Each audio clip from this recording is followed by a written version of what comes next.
Mobilnih telefonov, ki omogočajo istočasno uporabo dveh SIM kartic, ni prav veliko. Še manj pa je takšnih, ki bi obenem uporabljali operacijski sistem Android. No, Samsung Galaxy Y Duos je tak. V osnovi gre za mobilnik s 3,14-palčnim zaslonom, 800 MHz procesorjem in Androidom 2.3, ki se uvršča v nižji cenovni razred pametnih telefonov.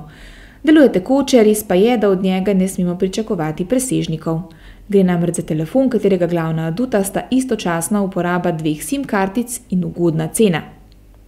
Kljub majhnemu zaslonu uporaba ni težavna, saj so pri Samsungu temu ustrezno prilagodili uporabniški vmesnik.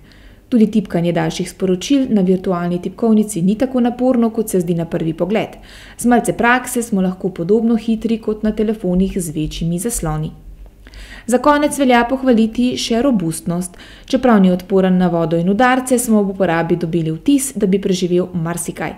S tem je pisan na kožo obrtnikom in terenskim delavcem, ki so največkrat med kupci telefonov z dvema SIM karticama.